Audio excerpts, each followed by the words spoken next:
J'ai pris place au comptoir, et mon gingembre est parfait ce soir. Heureux que ça te plaise, tu as l'air pensif ce soir. Oui patron, une question me trotte dans la tête depuis des jours. Dis toujours, je t'écoute avec attention. On parle de plus en plus d'exploitation minière au fond des océans, c'est sérieux. C'est une idée ancienne qui revient avec force, et elle pose de vraies questions. Je ne comprends pas bien ce qu'on irait chercher si loin sous l'eau. On vise des métaux utiles aux batteries, aux aimants, aux réseaux électriques et à l'électronique. Ce sont les petits nodules dont j'ai vu des photos, comme des pommes de terre noires. Oui, on parle de nodules polymétalliques qui reposent sur des plaines abyssales. Pourquoi ne pas se contenter des mines à terre si elles existent déjà? Parce que la demande augmente et que l'offre terrestre connaît des limites, des coûts et des tensions géopolitiques. Donc on descend très profond pour sécuriser l'avenir des technologies.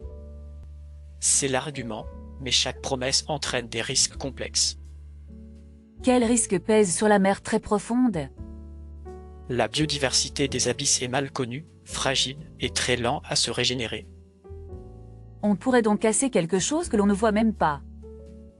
Exactement, et l'invisible peut être vital pour les écosystèmes et pour l'équilibre du climat. J'ai du mal à imaginer ces fonds marins, à quoi cela ressemble. Imagine un désert sombre mais vivant avec des êtres adaptés au froid, à la pression et au noir. Et les nodules, servent-ils d'abri à ces êtres? Ils servent de support comme un sol où la vie s'accroche et se diversifie. Si on racle la surface, on enlève ce support. Oui, et il faut des siècles pour que des nodules se reforment, si cela arrive. Je sens déjà un dilemme énorme entre besoins humains et respect du vivant. C'est le cœur de la discussion et il faut le prendre avec patience et clarté. Qui a le droit de dire oui ou non à ces projets? Il existe un système international pour les fonds marins au-delà des eaux nationales. Ce système décide-t-il aussi vite que l'industrie avance? Non, et le décalage entre régulation, science et projet crée de la tension. Je me demande si la prudence n'est pas la meilleure voie. La prudence est une vertu, mais il faut aussi regarder les besoins réels et les alternatives. Quelles seraient ces alternatives concrètes? Mieux recycler, consommer moins de métaux vierges et concevoir des produits plus sobres. Est-ce réaliste à grande échelle et à court terme? C'est difficile, mais chaque point de progrès cumulé peut changer la trajectoire. Tu parles souvent de trajectoire, j'aime cette image. Elle aide à sortir du tout où rien et à construire un pas après l'autre. Comment mesurer le vrai bénéfice de ce minage en mer? On doit comparer l'impact complet, du fond marin jusqu'au produit fini et à sa fin de vie. C'est une grande chaîne qui part d'un grain de métal jusqu'à mon téléphone. Oui, et chaque maillon peut économiser de la matière et de l'énergie. Et qu'en est-il des panaches de sédiments soulevés par les machines? Ils peuvent se propager et troubler l'eau avec des effets encore mal chiffrés. Donc on risquerait de toucher des zones plus larges que le chantier lui-même. C'est possible, ce qui renforce l'idée de tester, de mesurer et de limiter avant d'élargir. Je me dis qu'une pause pour connaître mieux serait saine.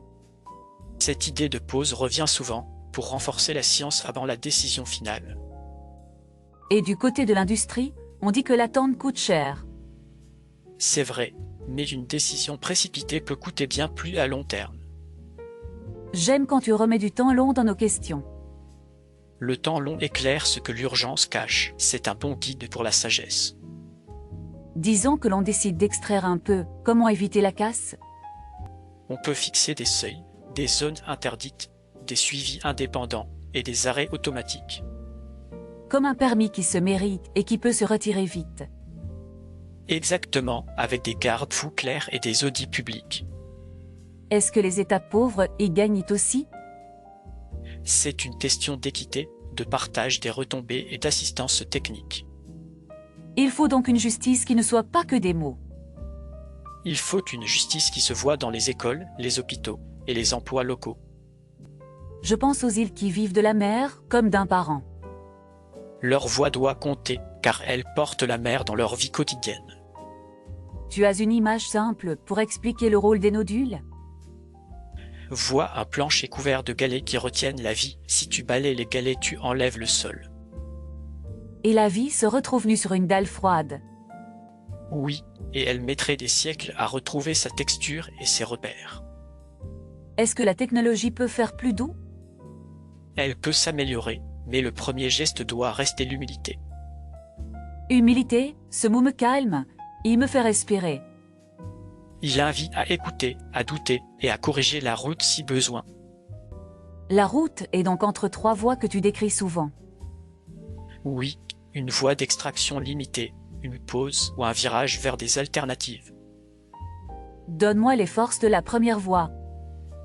Elle apporte des métaux utiles et teste des méthodes sous contrôle strict. Et ses faiblesses sont la tentation d'ouvrir trop vite et l'inconnu écologique. C'est cela, et aussi le risque d'habituation qui efface peu à peu la prudence. Pour la pause, l'atout est de gagner du savoir. Et le coût est de retarder des projets et d'augmenter l'incertitude industrielle. Le virage vers les alternatives ressemble à un pari sur notre créativité. Oui, il mise sur l'efficacité, le design sobre et la valeur d'usage plutôt que la quantité. La valeur d'usage, tu veux dire réparer, louer, partager et reconditionner. Exactement, on fabrique moins et on garde plus longtemps ce qui existe déjà. Je vois que chaque voie prend au sérieux des besoins très différents. C'est pour cela que la solution hybride attire, elle combine des leviers sans tout miser sur un seul. On pourrait commencer petite et évaluer chaque saison. Oui, avec des arrêts si un signal critique apparaît dans les mesures. Qui réalise ces mesures pour éviter la complaisance? Des équipes mixtes avec des universités, des agences et un accès public aux données. L'accès public créerait une confiance plus large. Il donnerait à la société la possibilité de vérifier et de débattre. Et le débat éviterait qu'une seule vision impose sa logique. Le débat est un travail lent, mais il protège la légitimité des décisions. Parle-moi du bruit, des machines au fond. Le bruit peut perturber des espèces sensibles et l'obscurité ne protège pas du son. On a tendance à croire que le silence règne au fond. Le monde des abysses est discret mais il n'est pas muet. Cette phrase me serre le cœur, elle est douce et triste. Elle invite à respecter une vie qui ne crie pas mais qui existe. J'aimerais rester simple et comprendre l'essentiel en 3 idées. Première idée, la mer profonde est un patrimoine vivant et lent. D'accord pour la première idée et sa lenteur précieuse. Deuxième idée, nos sociétés demandent des métaux mais gaspillent encore beaucoup. Je retiens que la sobriété est une mine oubliée. Troisième idée, toute décision doit être réversible au début et transparente. C'est un garde-fou élégant, je le note dans ma tête. Il aide à rester humble et à privilégier l'apprentissage commun. Comment raconter cela à mes amis sans perdre leur attention? Tu peux partir d'une image claire, la bibliothèque et ses étagères. Les nodules seraient des étagères et la faune des livres précieux. Oui, si tu retires les étagères, les livres tombent et se perdent. Cette image marche bien, je la sens très parlante. Elle est simple et fidèle à la réalité des supports minéraux. Et pour la politique, comment rester au niveau des principes sans se noyer? Tu peux dire que la mer profonde n'appartient à personne, mais engage tout le monde. Donc chacun a une part de voix et aussi une part de devoir. Voilà, et la clarté des règles protège les faibles comme les forts. Est-ce qu'une entreprise peut aimer la prudence? Elle peut l'aimer si la prudence protège sa réputation et sa durée de vie. La durée de vie devient une boussole pour l'économie. Elle devient une boussole pour la planète et pour les métiers. Je me demande si l'espoir n'est pas dans la combinaison des petits gains. Tu touches un point clé, les petits gains répétés changent le paysage. Cela me rassure, car je peux agir dans ma vie de tous les jours. Tu peux réparer, choisir des objets durables et soutenir des filières vertueuses. Et tu penses que les décideurs entendent ce genre de gestes? Ils l'entendent quand il devient une habitude partagée et visible. Le visible a du poids même pour ce qui se passe dans le noir de l'océan. Le visible construit la confiance qui permet les bonnes règles. J'aimerais revenir aux sédiments. As-tu une façon simple d'expliquer leur rôle? Ils sont comme une poudre fine qui porte la vie et qui garde la mémoire des siècles. Si on les remue trop vite, la mémoire se brouille.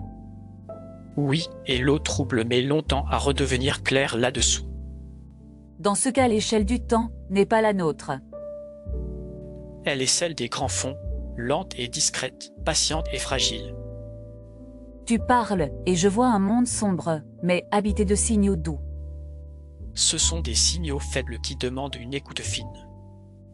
L'écoute fine est une vertu rare dans la précipitation. Elle s'apprend, comme on apprend à goûter un silence musical. Tu fais de la mer un orchestre silencieux, et j'aime cette idée. Alors gardons la justesse des gestes comme on garde l'oreille juste. Disons que demain une phase d'essai démarre, comment parler au public? On annonce les mesures, les seuils d'arrêt, le calendrier et la publication des données. Et si les données montrent un signal grave, on stoppe sans tarder. C'est la promesse, sinon le contrat moral se brise. Je vois que la morale n'est pas un supplément mais une base de l'accord. Elle en est la clé, car elle fonde la confiance durable. Qu'est-ce qui te rend optimiste malgré la difficulté? Le fait que la connaissance progresse et que la société apprend quand on partage honnêtement. Et ce qui t'inquiète encore? La tentation de confondre vitesse et réussite. Alors je retiens lenteur, transparence et réversibilité. Tu as là un triptyque solide et accessible. Parle-moi du recyclage avec des mots quotidiens. C'est rendre à la matière une seconde vie sans retourner la terre ni la mer. On économise de l'énergie et des paysages, c'est clair. Et on crée des métiers locaux avec un savoir-faire utile. Ce savoir-faire nourrit la fierté et le lien social. Oui, il construit une économie qui ressemble au lieu où elle vit. Je sens que tu aimes les chemins qui respectent le rythme des choses. J'aime ce qui dure et ce qui élève sans abîmer. Moi, j'aime ce gingéal et ta façon simple de m'éclairer. Tu as l'oreille et le cœur ouverts, c'est la moitié du chemin. Dis, si l'on me demande un avis en une phrase, que dire? Dis que nous avons besoin de métaux, mais encore plus de mesures et de temps long. Cette phrase tient en poche et elle sonne juste. Elle tient en poche parce qu'elle tient au réel. Si je voulais une image finale, laquelle me donnerais-tu? Un livre posé sur une étagère dans une bibliothèque d'ombre et ta main délicate qui choisit sans faire tomber les autres. Cette image me touche, elle place la force dans la douceur. La douceur est une force quand elle sait où elle va. Merci patron, je me sens moins perdu maintenant. La mer reste vaste, mais ta boussole est plus stable ce soir. Je vais partager ce que j'ai compris avec des mots simples. Fais-le avec patience et laisse la curiosité mener sans arrogance. La curiosité me tient par la main depuis l'enfance. Qu'elle te tienne encore, mais qu'elle apprenne à s'incliner devant le fragile. Je crois que je vais finir mon verre doucement. Prends ton temps, la nuit joue sa musique. La musique est douce et mes idées aussi. Alors la soirée est réussie pour toi et pour moi. Dis un dernier mot pour les personnes qui nous écoutent au comptoir. Qu'elle garde les yeux ouverts sur l'invisible et la main légère sur le monde. C'est une belle phrase de fermeture pour ce soir. Elle peut rester comme une petite lampe allumée au fond du regard. Merci pour ta patience et tes explications claires. Merci à toi pour tes questions qui posent le vrai problème. Je reviendrai avec d'autres questions quand le vent changera. Le comptoir te reconnaîtra toujours et la porte restera douce. Je vais garder en tête l'idée de progresser par petits pas. C'est une marche tranquille qui finit par déplacer des montagnes. Je souris car cette marche ressemble à ma vie. Alors marche encore et fais signe quand tu veux t'arrêter ici. J'aimerais te demander une dernière chose avant de partir. Je t'écoute encore et toujours. Que dirais-tu à quelqu'un qui veut décider demain matin? Je lui dirai prendre un jour de plus pour mesurer et pour consulter. Un jour de plus peut éviter 10 ans de regrets. Et il peut ouvrir une voie plus fine et plus juste. Je sens une paix douce monter en moi. C'est la clarté qui apaise quand on a nommé les choses. Tu as nommé sans juger, et c'est précieux. J'essaie de servir les idées comme je sers un bon verre, avec soin et sans excès. Je garderai cette idée de soin pour tout ce que je touche. C'est une belle manière d'habiter le monde. Merci patron, et bonne nuit à toi. Bonne nuit Camille et prends soin de toi sur le chemin. Je prends mon sac, et je te fais un signe de la main. Le signe me suffit et la nuit garde le reste. Je me lève avec douceur pour ne pas briser la musique. La musique t'accompagne jusqu'à la porte. Un dernier regard, et je file vers la rue calme. Que la rue te soit légère et claire. J'ouvre la porte, et la fraîcheur me réveille. Bonne route et à bientôt. À bientôt patron, et merci pour tout. Merci à toi qui sais questionner sans te lasser. Je passerai quand la prochaine marée d'idées arrivera. Le bar a l'habitude des marées de pensée. Alors je te laisse la nuit, et la salle. La salle sait respirer quand les voix se taisent. Au revoir, et bonne nuit encore une fois. Bonne nuit Camille. Bonne nuit patron. À demain peut-être. Peut-être demain. Dors bien. Je vais essayer. Tu y parviendras. Je te crois. Alors tout va bien. Oui, tout va bien. C'est l'essentiel. Merci. Merci. Je file. File légère. Bonne nuit. Bonne nuit. Au revoir. Au revoir. Hop, je viens de me dire qu'il est tard, je devrais rentrer maintenant. Oh non, je viens de réaliser que j'ai oublié mon portefeuille à la maison, quelle idée. Je suis un peu embêtée, je ne sais pas quoi faire pour régler ce gingéal. Excusez-moi, vous qui êtes assis là tout près, pourriez-vous m'offrir ce gingéal? Je sais que vous écoutiez notre conversation depuis tout à l'heure, et si cela vous a été utile, je vous en prie, d'accord. Merci beaucoup, vous êtes adorables, et pour la contribution il y a un QR code en bas à droite de la vidéo ou un lien dans la description. S'il vous plaît, laissez aussi un like, abonnez-vous, et écrivez un commentaire, cela nous aide énormément.